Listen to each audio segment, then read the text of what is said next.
ጠባሴ ደብረ ምህረት ቅዱስ ሚካኤል ቤተክርስቲያን በደብረ ብርሃን ከተማ ጠባሴ ክፍለ ከተማ የሚገኝ ሌላኛው ያልተገለጠ ታሪክ ባለቤት የደብረ ብርሃንና አካባቢው ምዕመናን ገጸ በረከት የቅድስና ስፍራ ነው።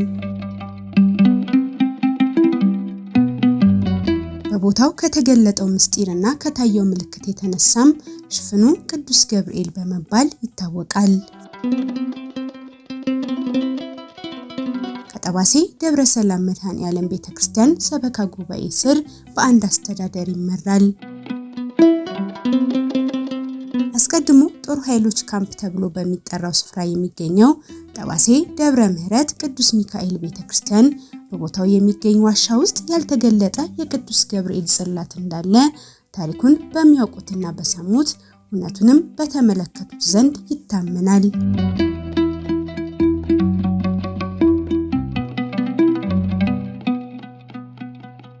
ይህ የቅድስና ስፍራ ተአምር የሚነገርበት ቅዱስ ገብርኤል በተለይም በዕለተ ቀኑ በብዙ ምልክት የሚገለጥበት እንደሆነም ሰምተን የታሪኩን ነገር ጠይቀናል።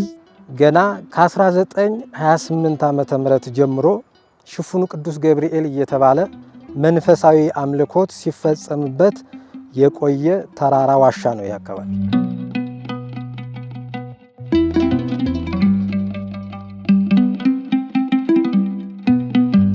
በቀደመው ዘመን ቦታው በዛፎች የተሸፈነ ተራራማ ስፍራ የነበረ ሲሆን ዙሪያው የጦር ኃይሎች ካምፕ በመሆን ያገለግል ነበር።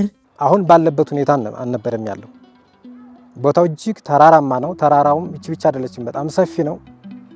ይሄ ያለንበት ቦታ ሁሉ ተራራማ ነው።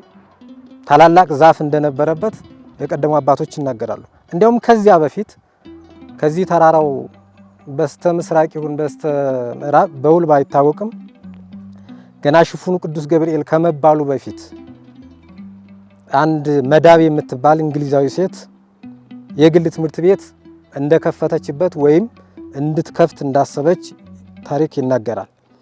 ግን ያ ብዙ ሳይቆይ በጊዜው የነበሩት የአውራጃው አዛዥ የግል ትምህርት ቤት መሆኑ ቀርቶ ቦታው የጦር ካምፕ እንዲሆን መመሪያ ተሰጥቷል ወይም ተወስኗል ማለት ነው።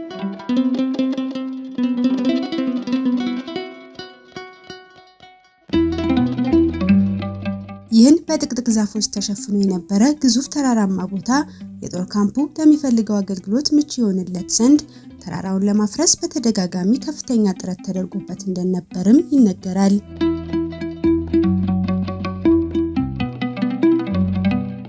የአውራጃው አዛዥ በሰጡት ውሳኔ መሰረት ቦታውን የጦር ካምፕ ለማድረግ ለማስፋት ሌብል አድርጎ ሙሉ ለሙሉ ተራራውን አጥፍቶ የሚፈለገውን አገልግሎት ለመስጠት የመጀመሪያ ስራ የሆነው ቦታውን ማስተካከል ነው።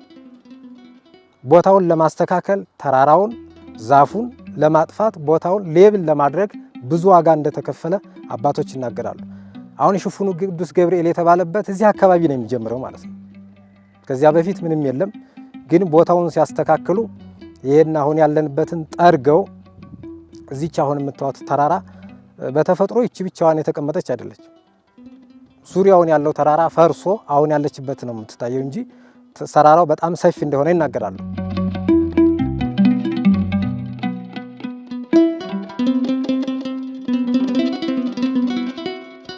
ቦታውን ለማስተካከል በተደረገው ጥረት የአካባቢው ምድረ ገጽ ቢቀየርም ይህ አሁን በመታየት ላይ ያለውን ተራራ ለማፍረስ ግን የማይቻል ሆነ።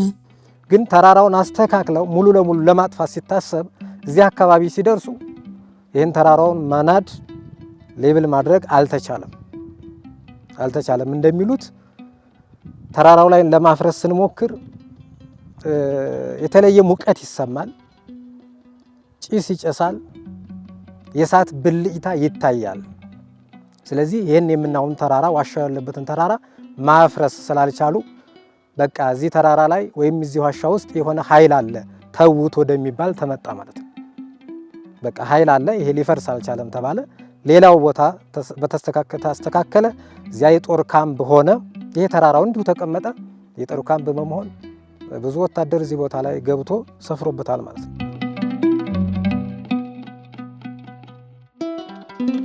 በተለይም ወር በገባ በ19 በዕለተ ቅዱስ ገብርኤል በዚህ ቦታ ላይ ልዩ ልዩ ምልክቶች መታየት፣ ድምጾችን መሰማት ጀመሩ።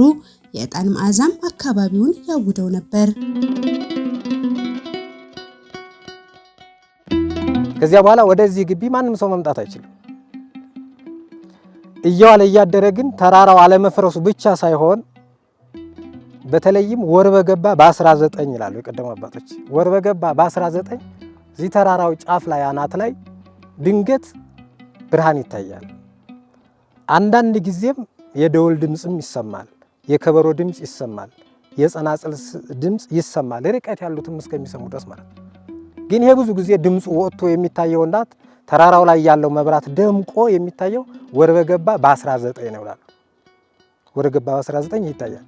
እንዲያውም በወቅቱ ከነበሩት እንግዲህ ብዙ ወታደር ነው ያለው። ከወታደሩ መካከል ኦርቶዶክስ እምነት ያላቸው አሉ፣ የሌሎችም ይኖራሉ። ስለዚህ የእምነቱ ተከታይ ያልሆነ አንድ የወታደሩ አባል የሆነ ወር በገባ በ19 ተራራው ላይ ድንገት ብርሃን ያያል። ብርሃን ሳይ እዚህ ተራራ ላይ ማን ነው የወጣው ብሎ ጥይት ሊተኩስ ሲያስብ ጓደኞቹ አየለም። ይሄ እኮ ዛሬ ብቻ አይደለም፣ ሁልጊዜ በ19 ተራራው ላይ መብራት ይታያል፣ ይሄ እረፍ አትዳፈር የሆነ ኃይል አለ ሲሉት ወዲያውኑ በድፍረት ጥይት እንደተኮሰ ከተኮሰ በኋላ ግን በእርግጠኝነት ወዴት እንደሄደ ሳይታወቅ ወደ በዓቱም ሳይመለስ ከጓደኞቹም ሳይቀላቀል በዚያው ጠፍቶ እንደቀረ በወቅቱ የነበሩት ወታደሩ አባል ጓደኞቹ የምስክርነት ቃል ሰጥተዋል።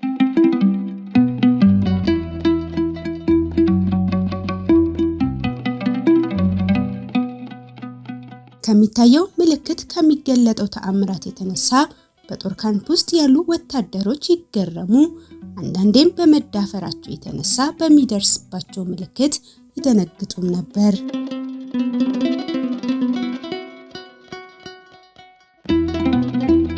በአንጻሩም የኦርቶዶክስ ተዋሕዶ እምነት ተከታይ የሆኑ የሰራዊቱ አባላት ምልክቶቹ የሚታዩበትን ዕለት የቅዱስ ገብርኤል መሆኑን አስተውለው በዕለቱ በቦታው በመገኘት ያከብሩት ጀመር።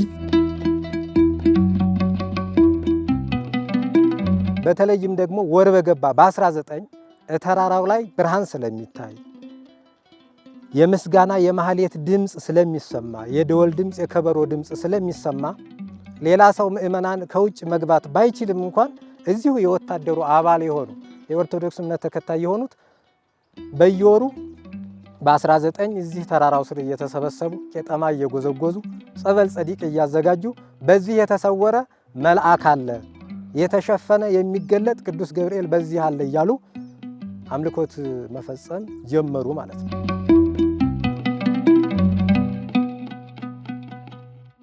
የኦርቶዶክስ ተዋሕዶ እምነት ተከታይ የነበሩ የጦር ሰራዊቱ አባላት ለግዳጅ በተሰለፉበት ቅዱስ እግዚአብሔር አጽናኝ መልአክ እንደላከላቸው አምነው ቅዱስ ገብርኤል በምልጃው እንዳይለያቸው አብዝተው ደጅ ጠኑት ነበር።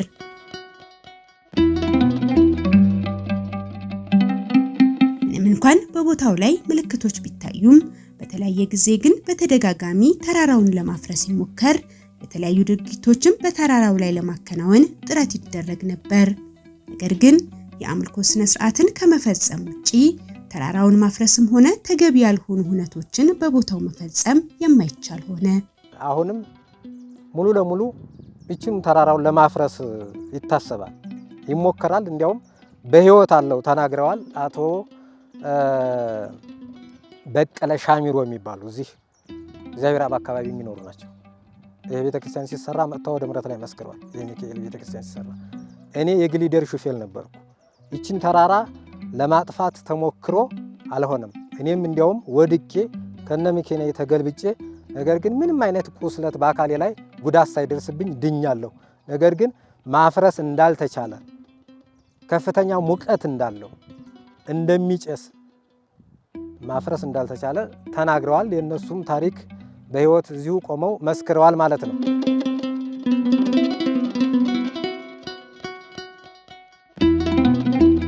የሆነውን በመመልከት ከጊዜ ወደ ጊዜ ቦታውን አክብረው መጠለያ ሰርተው በዋሻ ውስጥ ቅዱሳት ስዕላትን አኑረው የብርሃን ምልክት በሚታይበት ዕለት ወር በገባ በ19 በቅዱስ ገብርኤል ቀን ለብዙ ዘመን ወታደሮች ብቻ እየተገለገሉበት ቆዩ።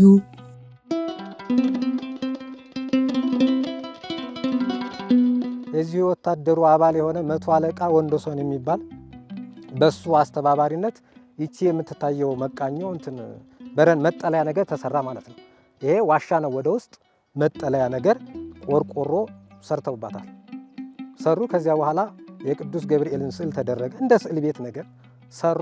ሌላ ሰው እንዳልሁት መግባት አይችልም። ያው የጦር ካምፕ ስለሆነ ማንም ሰው አይገባም። ያው ወታደሩ ብቻ ነው እዚህ የሚኖረው። ወታደሮቹ ግን አማኝ የሆኑት እዚሁ እየመጡ እየተሳሉ ለዚህ ዓመት አድርሰኝ እያሉ ቄጠማ እየጎዘጎዙ ሳር እየጎዘጎዙ ጸበለ ጸዲቅ በዚያውም እየተሳሉ ለዚህ ዓመት ካደረስከኝ ይሄን አመጣለሁ፣ በጋ አመጣለሁ፣ ጸዲቅ አመጣለሁ፣ ጸበሉን አዘጋጅቼ አመጣለሁ እያሉ እየተሳሉ ስለታቸው እየተፈጸመላቸው ለብዙ ዘመን ቆየ።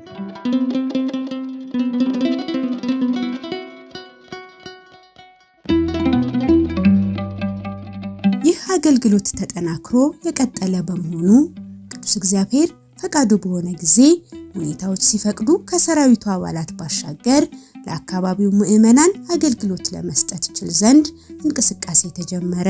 ያን ጊዜ ቤተክርስቲያን ገብታ ታሪኩንም መሰብሰብ መመዝገብ የሚችልበት አቅም አይደለም። ምክንያቱም የጦር ካምፕ ስለሆነ ማንም አይገባም። እነሱ ብቻ ናቸው በጸሎት በምስጋና አምልኮት እየፈጸሙበት ያለው። ኋላ ግን አሁን በኢህአዴግ ዘመን ያው ወታደሩ ሲለቅ አንዳንዴ ሰው መግባት የአካባቢውን ሰው እየገባ ሙሉ ለሙሉ ባይለቅም እንኳን ካምፕነቱ እንዳለ ሆኖ መግባት ሲጀመር ያን ጊዜ ስዕል ቤቱ አለ። ቤተ ክርስቲያንም እጇን ማስገባት ጀምራለች ማለት ነው። አሁን በኢህአዴግ ዘመነ መንግስት ነው። ከዚያ በፊት የነበረው ወታደሩ ብቻ ነው አምልኮት የሚፈጽምበት። አሁን ግን ወታደሩ ከወጣ በኋላ እኔም ማስታውሳለሁ ኪዳን እየተደረሰበት ቀሲስ ዘለቀ የሚባሉ ታላቅ አባት ነበሩ። እሳቸው በየወሩ በ19 ይመጣሉ። መደበኛ ሰራተኛ ኪዳን አድራሽ ሆነው ህዝቡን ይባርካሉ፣ ጸሎት ያደርሳሉ። እንደዚህም እየተባለ ያው በስዕል ቤት መልኩ እንጂ ሌላ ምንም አልነበረም።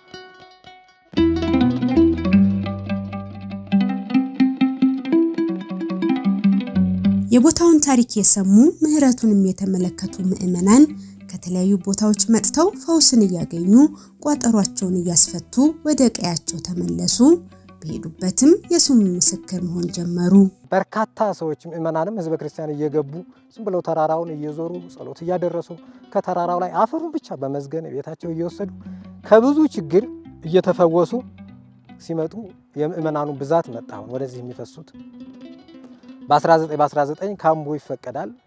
ሁሉም ሰው ይገባል፣ ኪዳን ይደረሳል። በጊዜው እንዲህ እየመጣ እያለ ሲመጣ በጊዜው የነበረው ሰበካ ጉባኤ አስተዳደር፣ ካህናቱ፣ የአካባቢው ምዕመናን በጋራ በመወያየት ይሄ ቦታ ታሪካዊ ቦታ ነው፣ እስካሁን ምን እንደተፈጠረ ብዙ ባንከታተለው አሁን ከዚህ በኋላ ታሪካዊ ቦታ ስለሆነ ቤተ ክርስቲያን እንስራ የሚል ሀሳብ መጣ። በዚህ መሰረት አገልግሎቱ ተስፋፍቶ ለሚሹት ሁሉ ይደርስ ዘንድ ቦታውን ለማስከበርና ከካምፑ ለመነጠል የሚያስችል ሀሳብ መነሳት ጀመረ። በአረጋዊው አባት በብፁዕ አቡነ ኤፍሬም የሀገረ ስብከቱ የቀድሞ ሊቀ ጳጳስ ፈቃድ ለፌዴራል መንግስት ጥያቄ ቀርቦ ታሪኩን ለማስጠበቅ ቦታውን ህጋዊ ለማድረግም እንቅስቃሴ ተጀመረ። መስራት ትችላላችሁ፣ ከዚያ ውጪ በሂደት እንጂ ሌላ ቦታ አይሰጣችሁም የሚል መልስ ተሰጠ።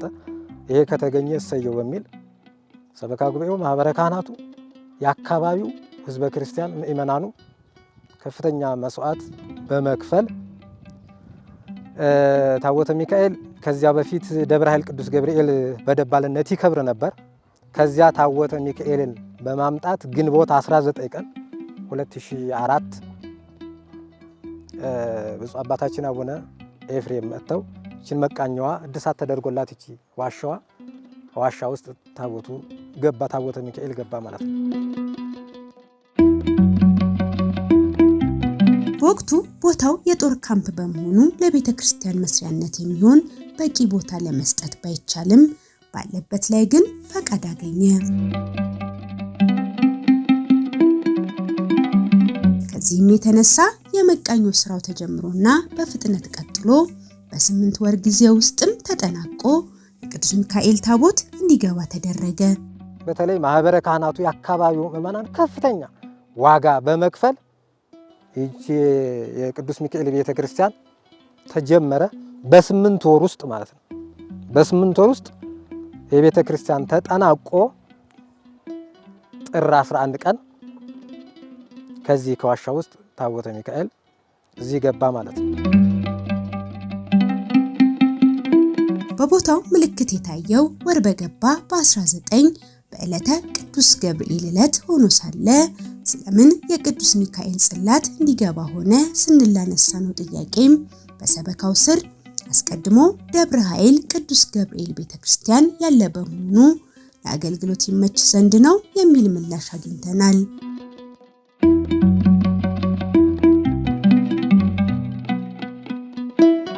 በርካታ ምዕመናን ቦታውን በመልአኩ ስም ተሳልመው የልባቸውን መሻት ነግረው ተፈጽሞላቸው ስለ አማላጅነቱም ምስክር ሰጥተዋል። ታቦተ ሚካኤል ወደዚህ ወደ ቤተክርስቲያን ሲገባ አንድ ሳሪያ ሚካኤል የሚኖር አቶ ተክለ ማርያም ታፈስ የሚባል ሰው በአጋጣሚ መጥቶ እሱ በጊዜው አንድ የተቸገረበት ምክንያት አለ። አሞኝ ነበር፣ በዋልኩበት አድራለሁ፣ ወደ ቤት መግባት አልችልም፣ ከቤት ወጥቼ ብዙ ጊዜ ቆይቻለሁ፣ ግን በዚህ ሲከብር አጋጣሚ መጣሁ ሽፉኑ ቅዱስ ገብርኤል። ያን ጊዜ አልቅሼ ለቅዱስ ገብርኤል ነገርሁት፣ አንተ ወደ ቤተ መቅደስ ገባህ፣ እኔንም ወደ ቤት መልሰኝ ብዬ አልቅሼ ነገርሁት። ወዲያውኑ በዕለቱ ቤት የገብቼ ፍጹም ጤነኛ ሆኜ እኖራለሁ ብሎ እዚያ ወደ ምሕረት ላይ መጥቶ መስክሯል። አሁን በሕይወት አለ።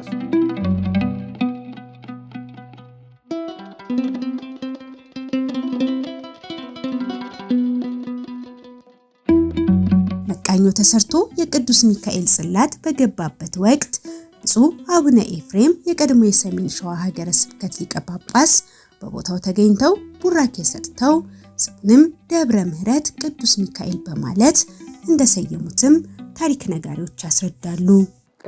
ብፁዕ አባታችን አቡነ ኤፍሬም ታቦተ ሚካኤል እዚህ ሲገባ ግንቦት 19 ቀን እዚህ መቃኛዋን ባርከው ሲመጡ ደብረ ሲና ብለው ነበር ቦታውን የሰየሙት።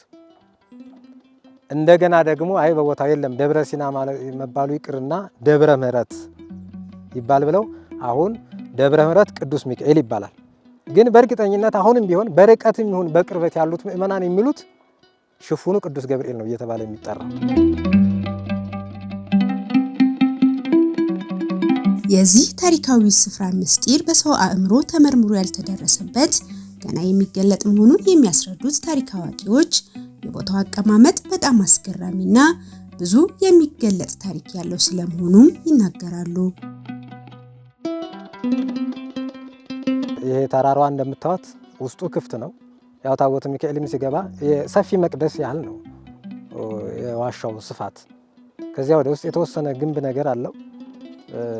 ታቦተ ሚካኤልም ገብቶ መንበር አለ ውስጡ፣ እዚያ ነው የገባው። ይሄ ሌላ ቆርቆሮ ሁሉ ከዋሻው ውጪ የሆነ መጠለያ ነው። ይሄ ብቻ አይደለም፣ ይሄ ያለንበትም ዋሻ ነው። እኔ አስታውሳለሁ፣ ሁሉም ሰው ያውቃል። ይህንን ቤተክርስቲያን ለመስራት ሲስተካከል በስተምስራቅ በኩል ዋሻ አለው። መዳረሻው አይታይም፣ ክፍት ነው። ለቤተክርስቲያኑ ያለበትም እንደዚሁ ዝም ብሎ ዋሻ ነው። እታች ዝቅ ስንል ደግሞ አሁንም ቢሆን የካምቡ ቤቶች አሉ። እነሱን ዝቅ ብሎ ሌላ ዋሻ አለ፣ ደግሞ እዚያ ሌላ ዋሻ አለና የቦታው አቀማመጥና ታሪካዊ አመጣጡ በከፊል ይህን ነው የሚመስለው።